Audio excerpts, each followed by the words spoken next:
Is our economy a machine, like an automobile, a train, or a power plant? One constantly hears phrases such as, the economy is overheating, or needs to cool off, or could use some stimulus. These aren't harmless metaphors. They epitomize how economists have taught us to see an economy, as something that can be manipulated, guided, or driven. And guess who does the driving? The government. The government is supposed to make sure that the economy hums along at an even speed, going neither too fast nor too slow. But the economy is not a machine. It is made up of people, and no one can control what billions of them are going to do. What gets overlooked, underplayed, or simply ignored is the extraordinary churn in the activities of a free market. New businesses open while others close constantly. In the U.S. during normal times, 500,000 or more jobs are created each week, while another 500,000 are cut. Entrepreneurs continually roll out new products and services, most of which flop. But those that succeed can greatly improve our quality of life. What government can and should do is to positively influence the environment in which this hum of activity takes place through sensible taxation, monetary policy, government spending, and regulation. And in almost all instances, the best prescription for economic health is less is more. Catastrophic mistakes by governments can poison the marketplace, as happened during the Great Depression in the 1930s, to a lesser extent in the 1970s, and then again in the panic of 2008-2009.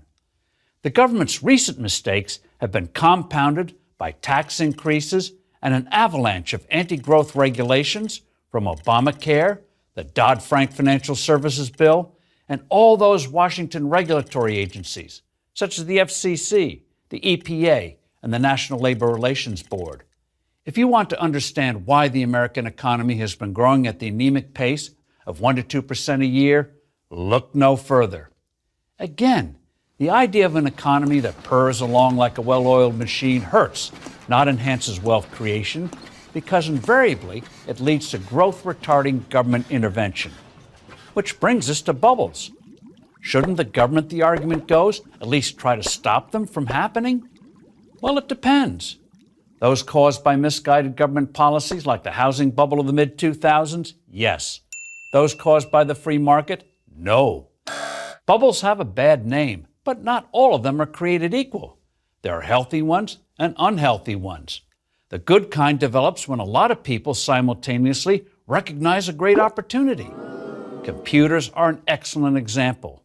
During the early 1980s, there was a boom in personal computers, followed by a severe shakeout, when companies such as Atari and Commodore bit the dust. In the late 1990s, a number of companies recognized the importance of search engines. Google emerged supreme, with Microsoft and others relegated to fractional market shares. More recently, mobile phones went through its own shakeout, with a dozen different brands competing for market share. Once, Nokia was king, but now the Apple iPhone and Samsung dominate. Good bubbles are a sign of a vibrant and innovative economy. The excesses are ultimately squeezed out, and capital is redeployed to more promising opportunities. But bubbles artificially created by government policies, such as the housing bubble, are disastrous. The housing crisis was largely created by government policies, including pushing banks into giving mortgages to people who could not really afford them. When large numbers of those borrowers stopped making their payments, the market crashed and everyone got hurt by unnecessary government meddling. Finally, there are business cycles. Shouldn't the government smooth those out? Economists have puzzled over business cycles, the ups and downs of an economy, for more than 200 years.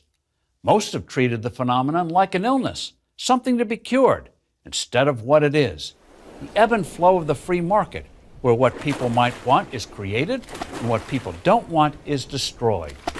Trying to arrest this free market process of creative destruction, as it is known, inevitably leads to stagnation, that is, little or no economic growth. For current examples, see Japan and most of Europe. Here's a rule. The more a government tightens its grip, the less an economy grows. That's because an economy is not a machine and government can't force it to act like one. So, Let's free the free market. That is and always has been the surest path to prosperity. I'm Steve Forbes for Prager University.